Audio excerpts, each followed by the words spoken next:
Hello दोस्तों, आज हम देखेंगे पब्लिक एडमिनिस्ट्रेशन ऑप्शनल का एक क्वेश्चन। तो क्वेश्चन है, discuss the major characteristic of the classical theory of organization, to what extent are its principle relevant to the contemporary public administration. ठीक है, सो बेसिकली इसमें पूछा क्या गया है कि क्लासिकल थ्योरी ऑफ ऑर्गेनाइजेशन का कैरेक्टरिस्टिक क्या है और दूसरा आज के डेट में उसका क्या उपयोगिता है, क्या रेलिवेंस है। ठीक है, तो सबसे पहले हम बताएंगे कि क्लासिकल थ्योरी ऑफ ऑर्गेनाइजेशन से कौन कौन से थिंकर्स रिलेटेड हैं और उनके कौन कौन से प्रिंसिपल्स हैं। तो बेसिकली आप देखिए, क्वेश्चन हमने इंट्रोडक्शन में बता दिया कि क्लासिकल थ्योरी ऑफ ऑर्गेनाइजेशन जो किससे एसोसिएटेड है, टेलर, फेयोल, बुलिक, उर्विक, है ना। तो इन लोगों से एसोसिएटेड है और ये सबसे शुरुआती अटेम्प्ट है। इनको क्लासिकल क्यों बोल रहे हैं? क्योंकि सबसे शुरुआती थे जिन्होंने ऑर्गेनाइजेशन पे काम करना शुरू किया। बेसिकली प्रॉब्लम क्या चल रही थी कि उस समय पे जो ऑर्गेनाइजेशंस थे वो उनकी प्रोडक्टिविटी बहुत लो हो गई थी। लोग जॉब छोड़ छोड़ के जाया करते थे। मैनेजर से सब कुछ ट्राई करके देख लिए, पैसे रुपये भी बढ़ा के देखे, बहुत से मतलब एफर्ट डाले गए, बट एट्रिशन रेट बहुत हाई था और प्रोडक्टिविटी लगातार नीचे गिर रही थी। ठीक है, तो उनके प्रॉफिट भी कम हो रहे थे। तो बेसिकली इन्होंने अपने अपने तरीके से बताने की कोशिश किया कि हम क्या करें कि ऑर्गेनाइजेशन की जो प्रोडक्टिविटी है वो बढ़ जाएगी। ठीक है, तो इसके लिए उन्होंने कुछ प्रिंसिपल्स बनाए। वो एक तरह से डॉक्टर की तरह पर्ची बांट रहे थे। जैसे डॉक्टर आपको लिखता है ना, आप जाते हो कि समस्या है कि सर ये दिक्कत है, वो एक पर्ची पे दवा दे देता है, वैसे ही अपने प्रिंसिपल्स बता रहे थे। और ये जो प्रिंसिपल्स थे ये लोग बोलते थे कि यूनिवर्सल प्रिंसिपल है, कि चाहे वो पब्लिक ऑर्गेनाइजेशन हो, चाहे प्राइवेट ऑर्गेनाइजेशन हो, चाहे छोटा हो चाहे बड़ा हो, कैसा भी ऑर्गेनाइजेशन है वो प्रिंसिपल काम करेंगे। आप उस प्रिंसिपल को ऑर्गेनाइजेशन में अप्लाई करिए, ऑर्गेनाइजेशन क्या हो जाएगा, इफिशियंट हो जाएगा, है ना। और उनका मेन जो कंसर्न था वो था इफिशियंट ऑर्गेनाइजेशन, इफिशियंसी को उन्हें बढ़ाना था। ठीक है, अब तो देखेंगे कि अब इसके बाद हम लोग कैरेक्टरिस्टिक लिख देंगे। तो जो अलग अलग थिंकर्स हैं, फेयोल है, टेलर है, तो उन्होंने कौन कौन से प्रिंसिपल्स दिए हैं उनको आप यहाँ पे इंट्रोड्यूस कर दोगे। जैसे division of work, specialization, hierarchy, scalar chain, unity of command, span of control, तो ये आप उसको इंट्रोड्यूस कर दोगे, है ना।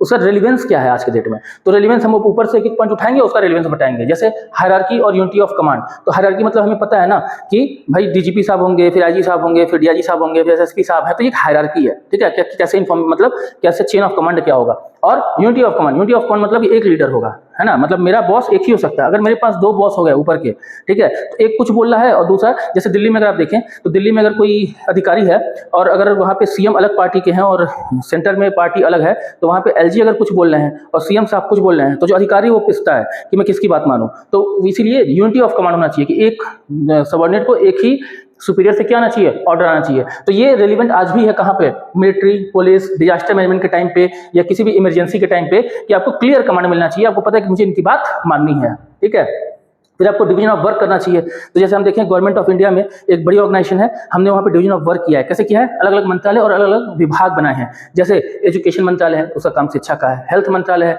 या हेल्थ मिनिस्ट्री है, उसका काम हेल्थ का है। डिफेंस मंत्रालय है तो उसका काम रक्षा का है ना। तो ये बेसिकली डिवीजन ऑफ वर्क हो गया और डिपार्टमेंटलाइजेशन हो गया। ऐसे स्पैन ऑफ कंट्रोल है कि एक सुपीरियर जो है कितने लोग को कंट्रोल कर सकता है, उसके अंदर कितने लोग होने चाहिए इफेक्टिवली। तो इस चीज़ों को स्पैन ऑफ कंट्रोल, तो ये भी आज की डेट में हमारी एफिशिएंसी के लिए जरूरी है। तो ऐसे ही बाकी आप यूज कर सकते हैं। कोऑर्डिनेशन है, कोऑर्डिनेशन जैसे अब हमारे यहाँ कैबिनेट सेक्रेटेरिएट है, तो अलग अलग मंत्रालय के बीच में कोऑर्डिनेशन का काम उसका है। पोस्ट कॉर्प है तो प्लानिंग, ऑर्गेनाइजिंग, स्टाफिंग, डायरेक्टिंग, ठीक है, तो बजटिंग, तो ये आज भी जरूरी है। आप कोई भी काम करने जाते हो तो पहले प्लान करते हो उसको, ठीक है, तो ये आज भी है। इसके बाद आप उसको लिमिटेशन बताओगे, तो लिमिटेशन सबको पता है। क्लासिकल थिंकर्स का जो सबसे बड़ा लिमिटेशन है कि उन्होंने मैन के जो ह्यूमन एस्पेक्ट था उसको ठीक से डील नहीं किया। वो मैन को कॉग इन अ व्हील, ठीक है ना। तो ऑर्गेनाइजेशन को मशीन बना रहे थे, और जैसे मशीन है और उसको आप ऑन कर दो तो चलती रहती है, वैसे ऑर्गेनाइजेशन वो बोल रहे थे कि प्रिंसिपल्स, इस प्रिंसिपल्स को ऑर्गेनाइजेशन में आप लगा दीजिए, उसके बाद जो भी बंदा यहाँ बैठेगा वो ऑटोमेटिकली काम करेगा। बट हमको पता है कि ऐसा नहीं होता है। हो सकता है एक बंदा मोटिवेटेड है वो ज्यादा काम करे, दूसरा है वो कम काम करे। तो इस चीज को इनफॉर्मल ऑर्गेनाइजेशन ह्यूमन मोटिवेशन को क्या कर रहे थे, इग्नोर कर रहे थे। और उनके कई ऐसे प्रिंसिपल्स जो आपस में मतलब कॉन्फ्लिक्ट कर रहे थे। ठीक है, तो ये हम आगे देखेंगे अगले क्वेश्चंस में। हर्बर्ट साइमन ने उसको बोला था कि ये प्रोवर्ब है और कुछ नहीं है, क्योंकि ये आपस में जब आप अप्लाई करोगे तो दोनों आपस में क्या हो जाते हैं, कॉन्ट्राडिक्ट हो जाते हैं, तो वो हम डाल देंगे। फिर आज के युग में हमें पता है कि जो सिटीजन है वो अवेयर हो गया है, ठीक है, नेटवर्किंग का जमाना है, गुड गवर्नेंस का जमाना है, तो यहाँ पे हमें पार्टिसिपेशन, डिसेंट्रलाइजेशन की जरूरत होती है। और वो लोग सेंट्रलाइजेशन सजेस्ट कर रहे हैं क्लासिकल थिंकर्स वाले, तो ये क्रिटिसिज्म हो जाएगा, है ना।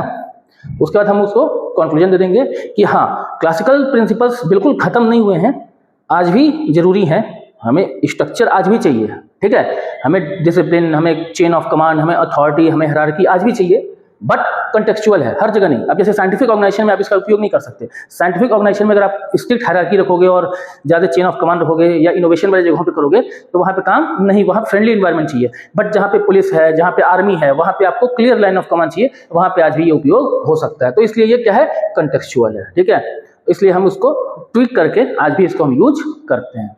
Thank you.